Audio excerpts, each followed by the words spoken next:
Hey everyone, welcome to Talk ETFs. My name is Sumit Roy and I'm Senior Analyst here at ETF.com. This week I'm speaking with Scott Helfstein, who's the Senior Vice President and Head of Investment Strategy at Global X.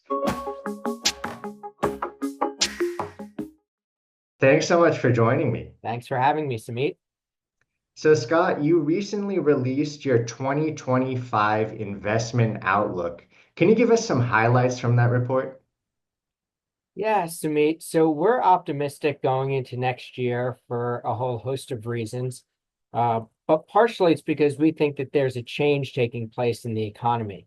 2024 was really a lot about two things. It was continued expansion in the service industry, and it was about corporate investment, but really narrowed to mega cap tech firms as we saw them investing in building this infrastructure around AI.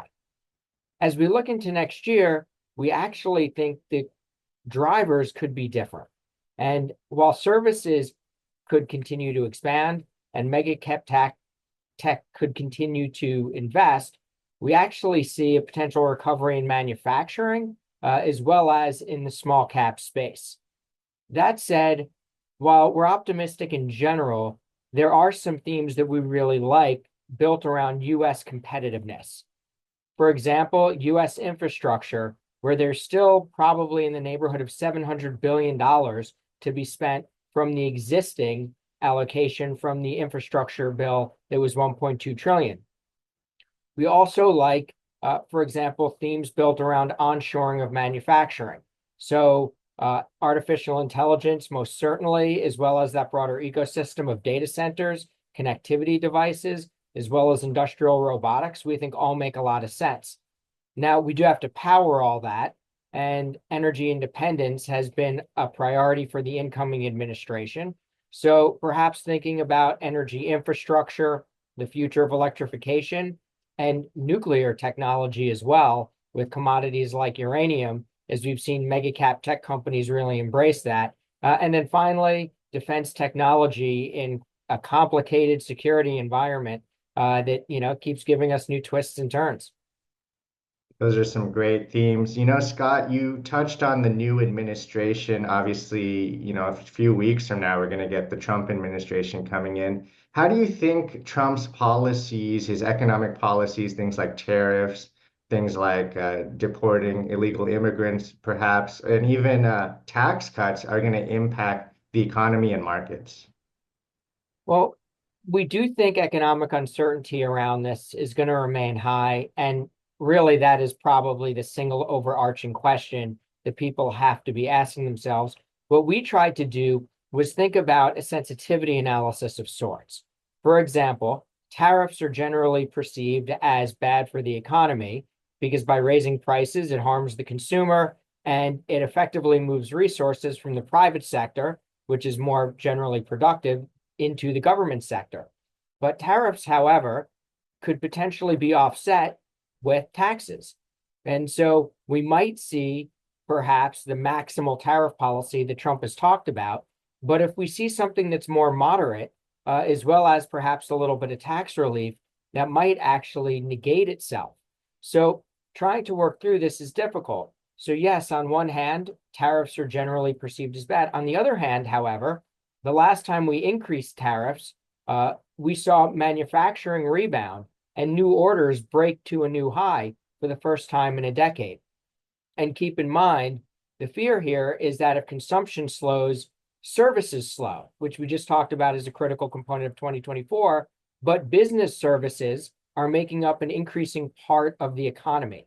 And so it might be that some of the loss in the consumer space could be offset by businesses that feel a little bit better about the environment because we do know corporate activity, for example, things like M&A, IPO, even dividend payouts have been on the decline now for multiple years. Companies just haven't been reinvesting in themselves. So we think this is actually what we believe might spur the return or the recovery in manufacturing.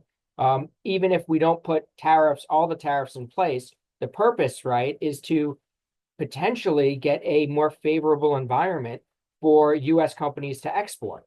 So that could create a good environment for manufacturing. And if we get a return of animal spirits, we think that that could spur small and mid-cap investment.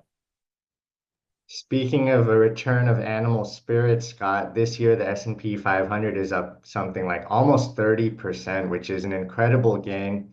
Is it possible that we can continue this torrid run? Do you think even with S&P 500 valuations kind of stretched, 22 times forward earnings, that stocks can continue to go up in 2025?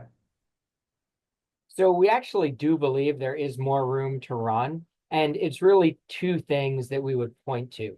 The first is profit margins. Historically, valuations move higher with profit margins. We think that valuations are range bound in any given cycle, but over time, if you go back to the 1950s, they do move higher in fits and starts. And S&P companies now, for the better part of 3 years, have been running near record profit margins consistently on a quarterly basis, at or above 12%. They're forecasted to hit nearly 14% by the end of next year with 10 to 12% earnings growth.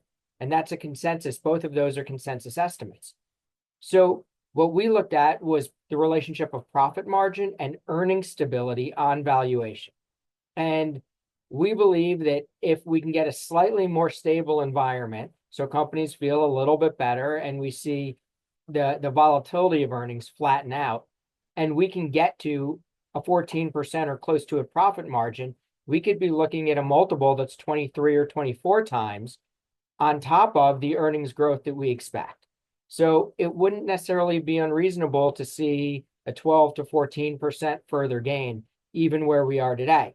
Now, that said, the concentration of the market continues to be a concern. We don't think that that flips immediately, right? The mega cap guys, they're pretty big. They're there to stay. They're going to keep investing. But if we do get this return of manufacturing, this increase in business services, that could help to improve the breadth of the market. And that would be the other piece of the puzzle that we would need to see for the indexes to keep going. But in general, we still think it's a potentially favorable backdrop. Scott, how important do you think the AI theme is to the market in 2025? Obviously, this year it's been a massive theme. NVIDIA has almost tripled in value. All the mega cap tech stocks, Meta, Microsoft, they've been benefiting from this theme as well. Do you think that's going to continue to be the case in 2025? AI is going to be at the center of everything? We continue to believe that that is a critical part of what will ultimately drive margins higher for companies. And I get the term AI fatigue. We've been reading about it a lot. It went from a very abstract idea in November 2023 when ChatGPT was released to the public to something that was an oh wow moment. And now we sort of moved into the phase of what is it really good for? That said, I think AI fatigue is probably not the right idea because we're very, very early, maybe in the second inning of this process. And into 2025, the question is going to be twofold. Can the large cap companies that started to adopt this technology actually prove out the benefits in their cost savings or revenue gains? And can the software service companies actually show a capability of monetizing it? But a couple of things to consider, right? The first is that the mega cap tech companies spent a ton of money building out data center and data center capability and connectivity this year. That's expected to increase meaningfully going into next year. So if we're betting against AI, then we're betting against mega cap tech, and we've got a problem at the index level. The second piece of it is that there are so many other parts of the economy that are tied to this. Like very briefly, I mentioned energy, and we're seeing, for example, Oracle in its 1 gigawatt data center, getting permits for 3 small modular nuclear reactors, Microsoft combining with Westinghouse to potentially reopen 3 Mile Island. And so I think that there is this whole add-on effect, if you will, where AI is one piece of it, but we're seeing the impacts of it across the economy. I don't think this is going to go away. That's great. It certainly seems like a whole host of companies are riding this AI wave. We'll see what happens with that in 2025. Scott, I want to switch gears for this last question. We've talked a lot about the stock market. How about the bond market? The Fed is expected to cut rates actually today. This video is going to be posting on Wednesday. And that will be the final rate cut of the year. But there's not a lot of clarity with regard to whether the Fed is going to cut more in 2025 or not. What's your take on it? So we are relatively optimistic on the path of rates. We think the Fed will probably slow the rate of cuts. We're still looking at maybe between 3 and 4. The challenge on interest rates, and quite frankly, possibly traditional fixed income, is that higher tariffs are generally correlated with or associated with higher interest rate volatility. That shouldn't be a surprise because what do tariffs do? They typically increase the prices.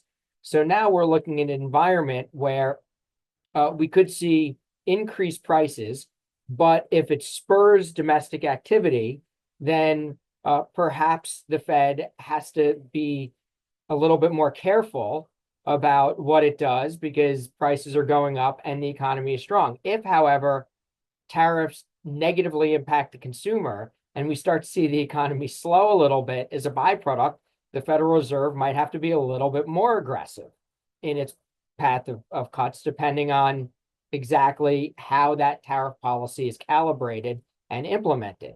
So what we think that does is it ultimately increases the interest rate volatility going into next year. One of the things that we're encouraging people to think about is equity income strategies as an alternative, perhaps to traditional fixed income, where you can have something like a covered call strategy, which is unrelated to the interest rate in terms of its yield. A matter of fact, if interest rate volatility triggers equity volatility, then technically your premiums typically on your covered calls will go up. And so that's actually a nice little counterweight. But also areas like MLPs, so energy infrastructure that have very stable cash flows, or bank preferreds that perhaps the preferred market in general that could benefit from bank deregulation is another area. So we're a little bit more concerned about interest rates, not because we think the Fed is going to stop, but because the uncertainty around where that terminal rate might be could increase. Fantastic. Well, we're going to have to leave it there, Scott. You gave us a ton to think about. Thanks so much for your time. Thank you, Sumit.